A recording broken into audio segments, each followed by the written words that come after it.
Okay, so we can switch on our camera. Okay, so we can see each other and start up. Okay. Like this one. That's Alisa. Okay. Yeah, it's okay. Hello. So we can see you. Can't? 1 second. Maybe.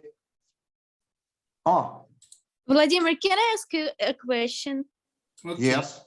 about vaccine? I know that you're professional in this field, and we're still kind of thinking about vaccination because, as you said, lots of news, lots of on the internet information from pros and cons, vaccination, and I'm Yeah. still thinking about that.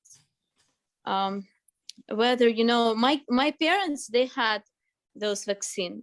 Right now they went to Ukraine, but they got it here in the America, Pfizer. And it's good because today they're gonna fly back to the United States in December. And if they would not have vaccine, they would not be able to come here. And I know that America, they don't accept Sputnik V or a Russian vaccine, probably, right? Yes. And they would need to buy that Pfizer Today. today. But very soon, I hope they will accept it because from the 15th of November, Israel government will accept it. That's good. That's good. Yes. I'm so glad because, and I'm still kind of deciding whether we need vaccination because right now our government, they're thinking that kids, needs to be vaccinated as well. But I don't know about kids, I don't really want my 9-year-old daughter to be vaccinated. Do you think it's worth it or not for the kids? Really, I'm not a doctor, I can tell you. Mm-hmm. I'm a doctor of chemistry. Yeah, but anyway, more than me. Yes, yes, but I'm not a doctor, real doctor to give you professional advice. But I think if billions people did it, and it's good, it's not be a crazy idea. How we can save our body? We can't save if we will not do it. And that's why I think some people, maybe crazy one, give information to internet that it is influence to our body and we will die in several years and we will have problem. And I hear such information from different people and from different countries. It's and only today I had conversation with my partner in Vladivostok. The lady told me that she will not do it. And when I asked you why, because she told me that in our places, nobody will ask about our diseases, our problems, will do it, and a lot of people will die.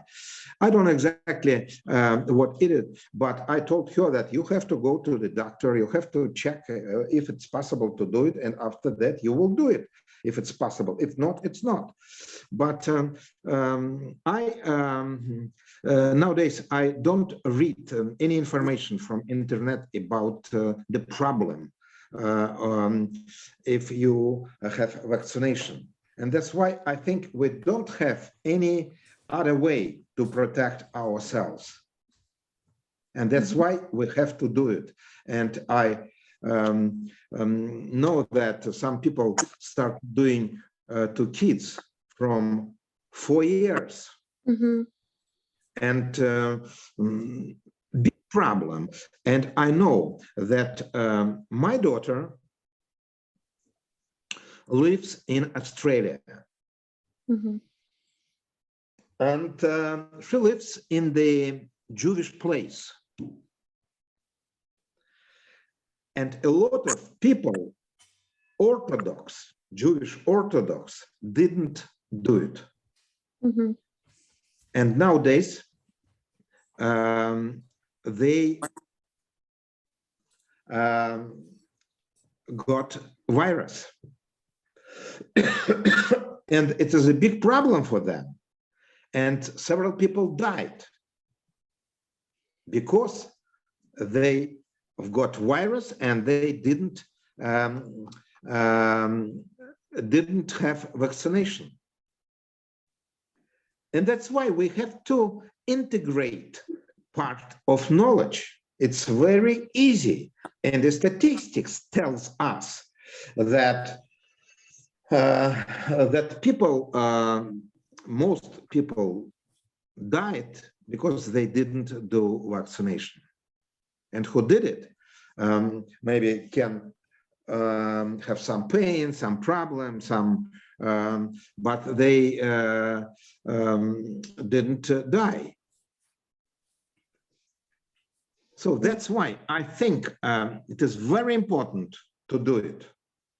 Very important. And the friends of my daughter nowadays they have some problem with COVID, and she did vaccination, and her husband, and they help them to go to their places, to bring them food, to bring them medicine, something like that. Mm-hmm. And they were in one company when somebody had a problem with a virus, and most of them ill, and my daughter is okay. That's good. That's great. Thank you very much for the educational information and for explaining in details. I really appreciate the information from you. So let's now get down to today's business. I hope we all we are prepared for today's conversational class, right? Because I sent the topic of today's conversational class, that was 2 days ago. Okay. Yes, on the chat. So I hope we are prepared for this. So TV or television effects on children. Okay, this is one of the topics I sent on the chat. I hope we are able to explain and talk in details and answer the questions we have in front of us. Okay, who is going first? We have a lot of questions today. And there are only 2 of us. We'll answer all of those questions. Yes. That makes it even more fun. The lesser the people you have, the more concentration you have in the lesson. So I believe those who are really serious and really want to improve themselves will not miss these opportunities.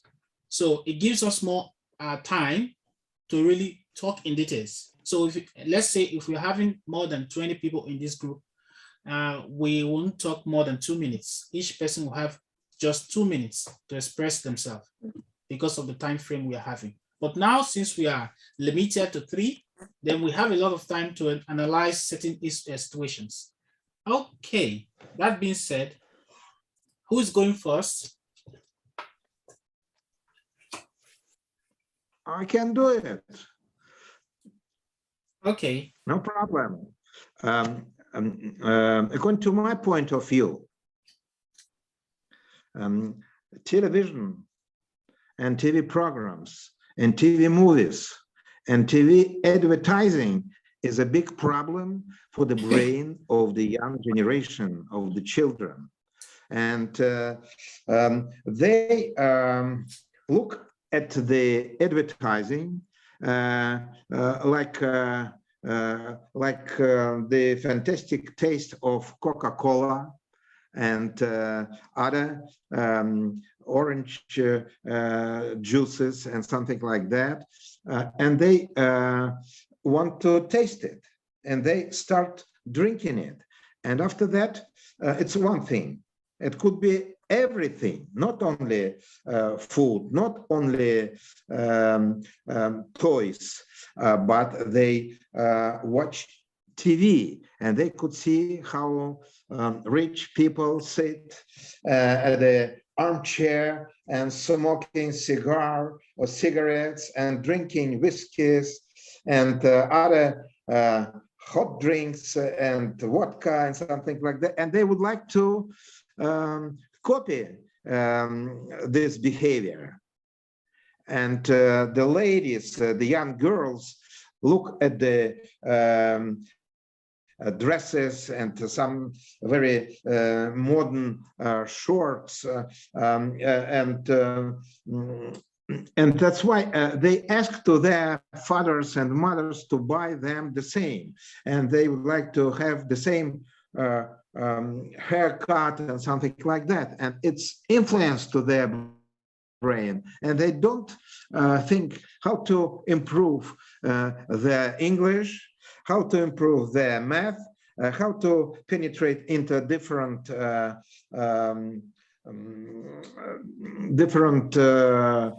items, how to get education in the future, and to study something interesting. And that's why I think it is a big problem, and it is a bad influence to the brain of the children.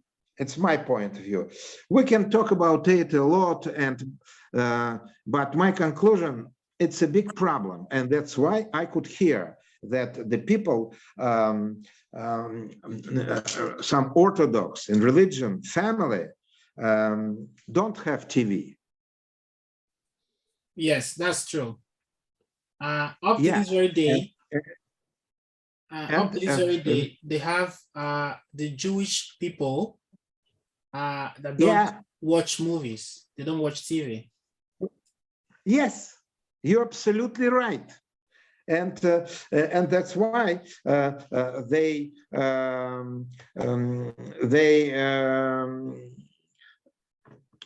influence to the behavior of their kids, and they give them books they are reading, and they try to penetrate into the general question in our world. They read Torah, they read books of our wise people. Yes.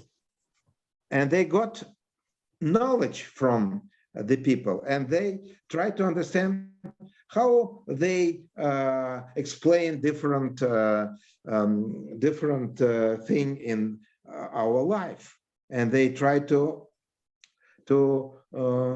live according to these rules. It's true. I think it is right, and really, I was approximately a lot of years ago in the United States, in the family of my cousin in the United States, and her daughter, it was 9 years old at that time,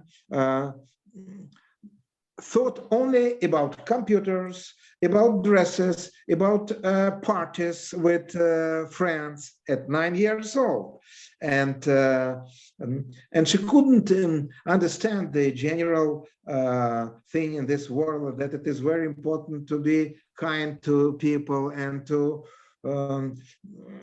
understand that we have to give charity if we can, and something like that. But where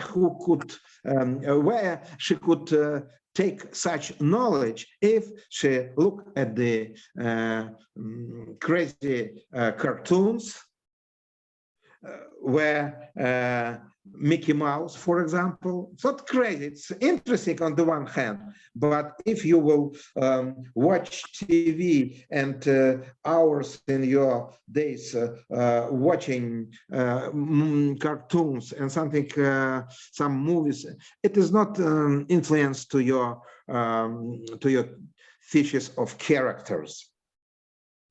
Okay. It will not explain to you that it is very important to be kind to your friends, to your fathers, mothers, grandfathers, and something like that. That's true. Yes. Okay. So, but some points that I agree with you with some points you said. Although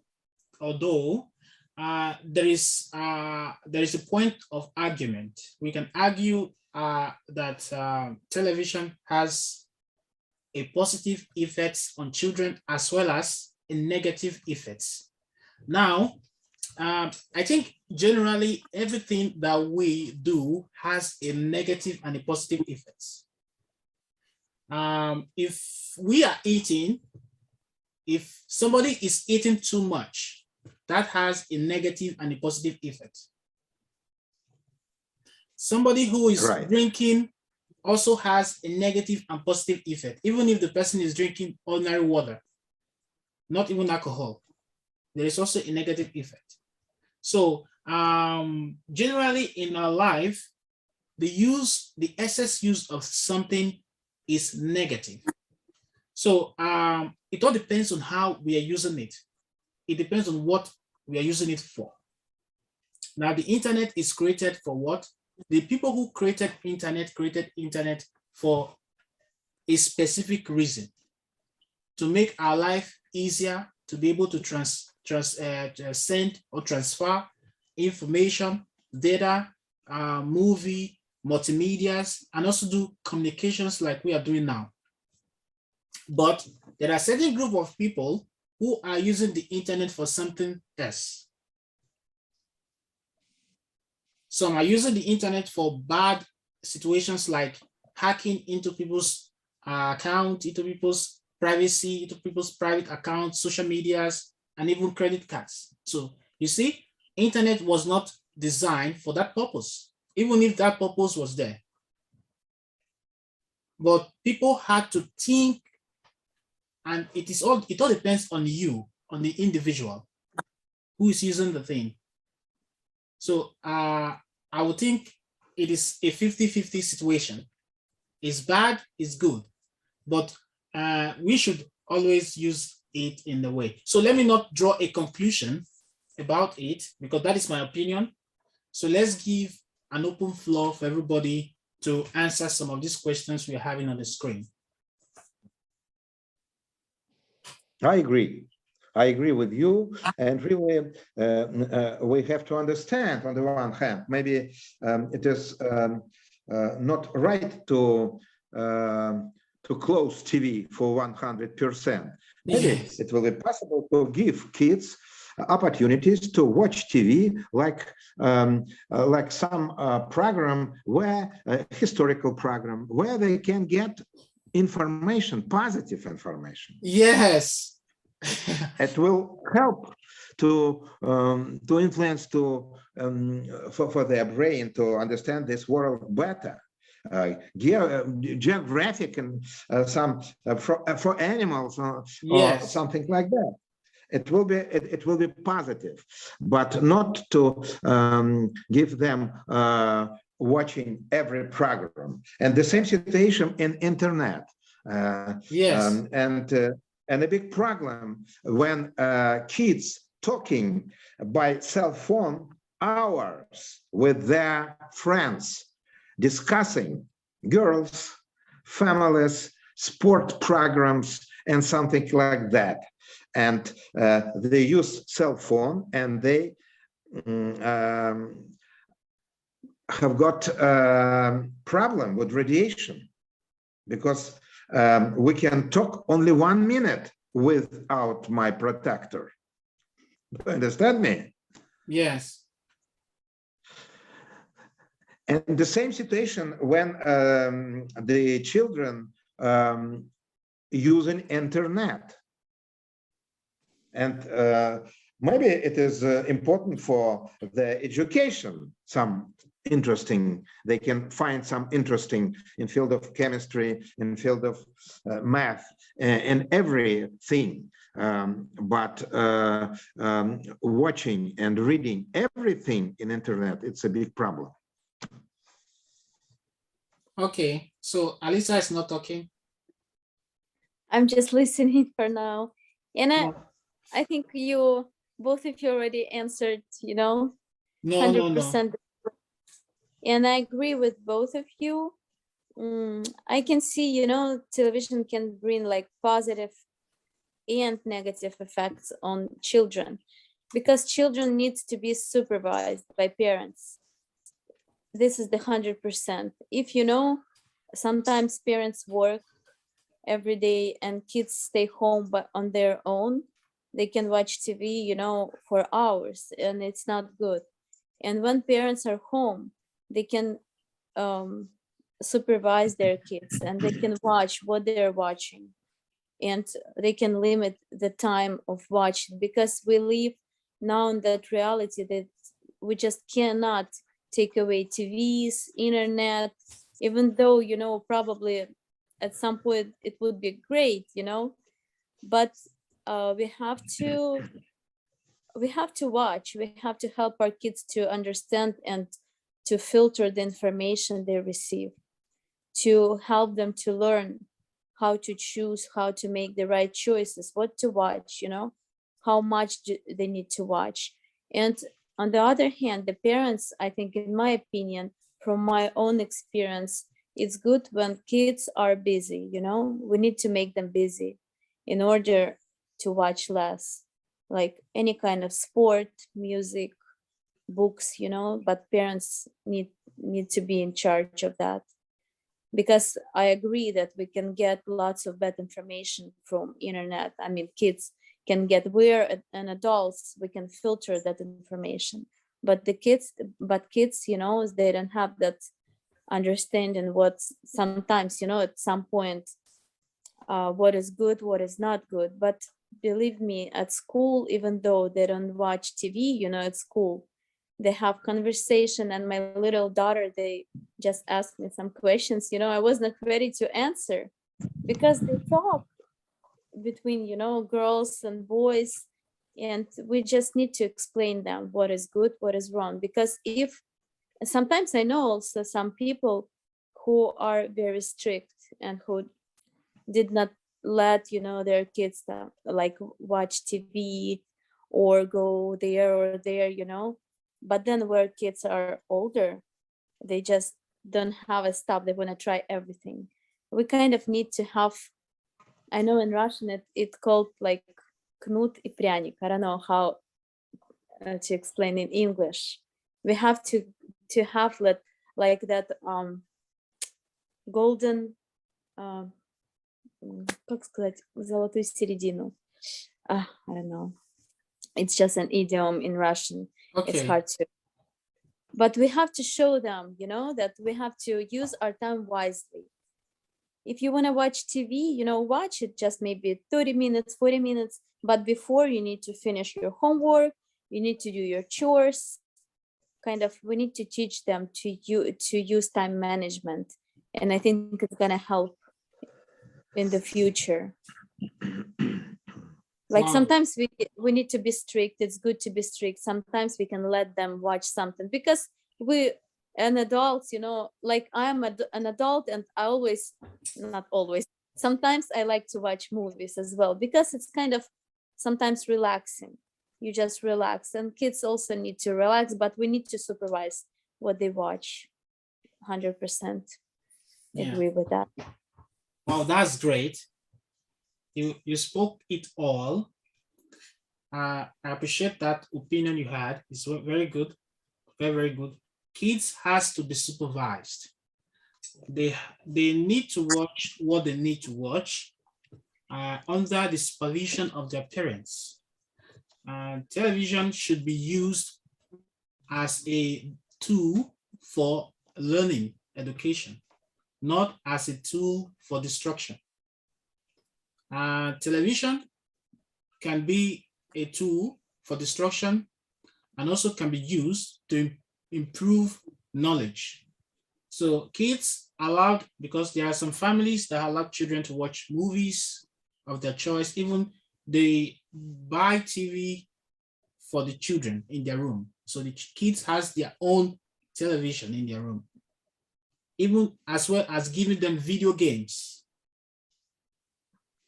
So kids play video games 24 hours in a day. And what will a kid or a child achieve from playing video games 24/7 in a day? That's why when, parents are busy, sometimes parents work hard, they need to supply food and, pay bills, pay everything, and they need to work. Mom and dad have to go to work, and kids are on their own, and they do whatever they want. They're just kids. It's hard to blame because they're just kids. That's Playing why video it's very games. important. But the parents bought the video games for them. Sometimes kids right now, they have their own money and they buy video games by Yes. themselves. No, They if can they're find working, they buy video games by themselves. But I think it all depends on the home training. When I was growing up, we have this Asian television that has a door. They open it and they close it. Mhm. It was not colored, it was black and white. The only person who has the key to that television was my dad. He loved the television. I'm telling you, this is very, very funny. When I say it to my friends and kids, they were laughing.